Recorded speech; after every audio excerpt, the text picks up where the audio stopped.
हर रोज हजारों उड़ानें बिना किसी परेशानी के अपनी मंजिल तक पहुंचती हैं। ये एक रूटीन है, इतना सामान्य कि हम इस पर ध्यान भी नहीं देते। लेकिन 12 जून 2025 को अहमदाबाद से उड़ी एक फ्लाइट ने इस रूटीन को हमेशा के लिए तोड़ दिया और एक ऐसी भयानक त्रासदी बन गई जिसे विमानन के इतिहास में कभी भुलाया नहीं जा सकेगा। चलिए उस पल को याद करते हैं। एयर इंडिया का एक चमकचमाता हुआ नया बोइंग 787 ड्रीमलाइनर, जो एविएशन इंजीनियरिंग का एक बेहतरीन नमूना है, लंदन जाने के लिए बिल्कुल तैयार था। प्लेन के अंदर यात्री अपनी अपनी सीटों पर बैठ चुके थे, माहौल में एक उत्साह और उम्मीद थी, मतलब सब कुछ बिल्कुल परफेक्ट था। लेकिन कुछ ही पलों में जो होने वाला था वो किसी ने सोचा भी नहीं था। जिस पल प्लेन के पहियों ने रनवे छोड़ा और जिस पल सब कुछ खामोश हो गया, उसके बीच बीते सिर्फ 94 सेकंड्स। सोचिए, 1.5 मिनट से भी कम वक्त में एक सामान्य सी उड़ान एक भयानक हादसे में बदल गई। टेक ऑफ का मतलब होता है ऊपर जाना, आसमान की ओर, लेकिन फ्लाइट 171 के लिए ये ऊपर जाने के बजाय सीधे नीचे गिरने की शुरुआत थी। ये प्लेन रनवे से 1 मील से भी कम दूरी पर एक मेडिकल कॉलेज के हॉस्टल पर जा गिरा और चारों तरफ सिर्फ आग और तबाही का मंजर था। और यहीं पर सबसे बड़ा सवाल खड़ा होता है जिसने पूरी दुनिया को हैरान कर दिया।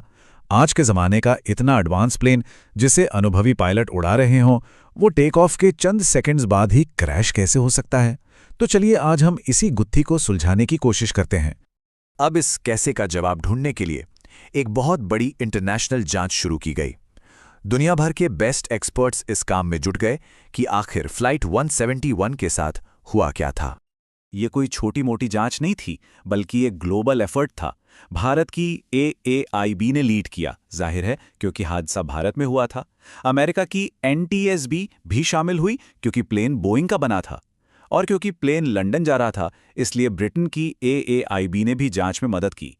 सब मिलकर इस पहेली के टुकड़े जोड़ने में लग गए। अब किसी भी प्लेन क्रैश की जांच में जो सबसे जरूरी चीज होती है वो है ब्लैक बॉक्स। नाम है ब्लैक बॉक्स, पर होता ये असल में ब्राइट ऑरेंज कलर का है ताकि मलबे में आसानी से मिल जाए। इसके 2 हिस्से होते हैं। एक फ्लाइट डेटा रिकॉर्डर जो प्लेन की स्पीड, ऊंचाई, इंजन की हर हरकत को रिकॉर्ड करता है, और दूसरा कॉकपिट वॉइस रिकॉर्डर जो कॉकपिट के अंदर की सारी बातें और आवाजें रिकॉर्ड करता है।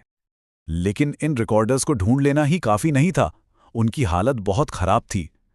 टक्कर और उसके बाद लगी भयानक आग ने उन्हें बुरी तरह डैमेज कर दिया था, और डर यही था कि कहीं इनके अंदर का सारा जरूरी डेटा हमेशा के लिए खत्म ना हो गया हो। लेकिन कमाल देखिए, इतनी बुरी हालत के बावजूद एक्सपर्ट्स ने फ्लाइट डेटा रिकॉर्डर से जानकारी निकालने में कामयाबी हासिल कर ली। ये इन्वेस्टिगेशन में एक बहुत बड़ा ब्रेक थ्रू था। पहली बार जांचकर्ताओं के पास प्लेन के आखिरी पलों का सेकंड दर सेकंड का हिसाब था। और इस डेटा से जो कहानी सामने आई वो किसी के भी होश उड़ाने के लिए काफी थी। एक ऐसा सच सामने आया जिसके बारे में कोई सोच भी नहीं सकता था। एक ऐसा खुलासा जिसने पूरी जांच का रुख ही मोड़ दिया। तो हुआ क्या था? जांच का सारा फोकस आ गया कॉकपिट के अंदर लगे 2 छोटे से स्विच पर। ये हैं फ्यूल कंट्रोल स्विच। समझिए कि ये इंजन की लाइफलाइन है। यही स्विच इंजन तक जाने वाले फ्यूल के फ्लो को कंट्रोल करते हैं। फ्लाइट डेटा ने जो बताया वो सुनकर रोंगटे खड़े हो जाते हैं। टेक ऑफ के महज 3 सेकंड बाद दोनों इंजनों के fuel switch cut off position में चले गए, यानी इंजनों तक फ्यूल जाना बंद हो गया। बस कुछ ही सेकंड्स में वो विशाल ड्रीमलाइनर एक 200 टन के ग्लाइडर में बदल चुका था, बिना किसी पावर के। लेकिन सबसे चौंकाने वाली, सबसे परेशान करने वाली बात तो कॉकपिट वॉइस रिकॉर्डर से सामने आई। एक पायलट दूसरे से पूछता है, तुमने कट ऑफ क्यों किया? और जवाब आता है, मैंने ऐसा नहीं किया। बस इन 2 लाइनों ने पूरी कहानी बदल दी। अब ये सिर्फ एक टेक्निकल फेलियर का मामला नहीं था, ये एक इंसानी पहेली बन चुका था। अहमदाबाद शहर के लिए यह हादसा एक पुराना जख्म खुरेदने जैसा था, क्योंकि ये पहली बार नहीं था जब शहर ने ऐसा भयानक विमान हादसा देखा हो और पुरानी दर्दनाक यादें फिर से ताज़ा हो गईं। देखिए, साल 1988 में भी इंडियन एयरलाइंस की फ्लाइट 113 अहमदाबाद के पास ही क्रैश हुई थी, जिसमें 133 लोगों की जान गई थी। भले ही दोनों हादसों की वजहें और हालात बिल्कुल अलग थे, लेकिन एक ही शहर का बार बार इस तरह के दर्द से गुजरना ये एक बहुत बड़ा सदमा था। तो इन सारी टेक्निकल बातों और जांच के बीच हमें ये नहीं भूलना चाहिए कि इस हादसे की एक बहुत बड़ी मानवीय कीमत थी। ये कहानी सिर्फ आंकड़ों की नहीं है, ये उन जिंदगियों की है जो पल भर में खत्म हो गई, उन परिवारों की है जो हमेशा के लिए बिखर गए। आंकड़े वाकई दिल दहला देने वाले हैं। प्लेन में सवार 242 लोगों में से 241 की मौत हो गई। और ये तबाही सिर्फ हवा तक सीमित नहीं रही।